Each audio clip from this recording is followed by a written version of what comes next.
Algunos tumores, una de las preguntas que nos hacían, ¿pueden generar o predisponer a una trombosis venosa profunda? Sí, hoy conocemos que hay ciertos tumores generalmente que puede predisponer a una trombosis venosa. Y ya lo dijo Trousseau en el año 1865, que todo paciente que tenía una trombosis venosa tenía un tumor oculto. En el año 1865. O sea, ya había una relación de lo que era el tumor con las varices. Es decir, las varices y la trombosis. Entonces, hoy conocemos un poquito más el tema. Y hay ciertos tumores que predisponen a la trombosis. ¿Cuáles son los tumores que pueden predisponer a una trombosis? Y generalmente son los tumores del tubo digestivo. Es decir, son los que más frecuentemente, generalmente van a predisponer al paciente a una trombosis. ¿Cuáles son esos tumores? Sobre todo los adenocarcinomas. Cuando hablamos de adenocarcinoma nos estamos refiriendo a los tumores del tubo digestivo. Dentro de esto tenemos que mencionar, por ejemplo, los tumores de páncreas, los tumores de colon, los tumores gástricos, los adenocarcinomas gástricos y a su vez también los adenocarcinomas de próstata. Y a su vez también no podemos dejar de mencionar los adenocarcinomas de ovario en la mujer. Son los tumores que más frecuentemente pueden cursar o predisponer lógicamente a una trombosis venosa profunda. Y la pregunta que generalmente nos hacemos siempre los médicos es ¿por qué estos tumores predisponen a una trombosis venosa profunda?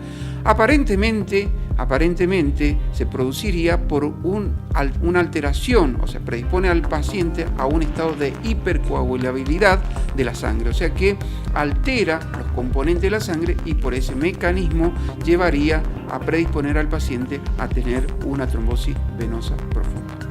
Doctor, ¿qué secuelas quedan después de una trombosis venosa profunda? Y yo creo que, Alicia, en una trombosis venosa profunda yo diría que sería mejor no tenerla. No tenerla, ¿por qué? Porque generalmente la trombosis venosa profunda va a dejar un síndrome que se llama el famoso síndrome post-trombótico. Es decir, lo que pasa después de la trombosis. Eso significa síndrome post-trombótico.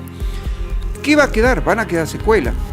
Y esas secuelas, hay secuelas que son reparables y hay secuelas que son irreparables. La valvulación, cuando esta palabra quizás es una palabra médica técnica, nosotros sabemos que las venas tienen válvulas internas. ¿Para qué tienen esas válvulas? Para que la sangre lógicamente suba en dirección al corazón. Y por otro lado, es decir, no vuelva la sangre cuando va en la pierna, por ejemplo, no vuelva al pie. Entonces, a medida que nosotros vamos caminando, esas válvulas van actuando, van cerrando y van dirigiendo la circulación en dirección al corazón.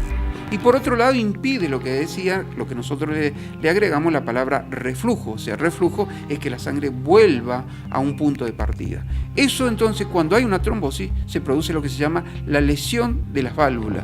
¿Qué es la lesión de las válvulas?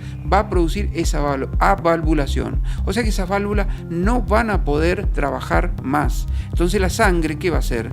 Es decir, va a tener dificultad en su recorrido desde el pie hacia el corazón. Entonces, por supuesto que va a quedar todo lo que es los problemas circulatorios, como por ejemplo es la hinchazón, el famoso edema, la hipertrofia que a veces se produce, o sea, es decir, de los músculos para hacer subir esa sangre, sobre todo los músculos de la pantorrilla, las hiperpigmentaciones que pueden venir, el color ocre, esa mancha negra, esa mancha color café, los eczemas por la picazón que se va a producir. Sí, tendríamos para hablar mucho tiempo y muchas horas y a veces generalmente estos tiempos no nos alcanzan, pero en líneas generales tenemos que decir que el síndrome postrombótico es un síndrome que deja secuela y que generalmente es irreparable y que a veces le cuesta el puesto de trabajo a ese paciente que no puede generalmente curarse de este síndrome.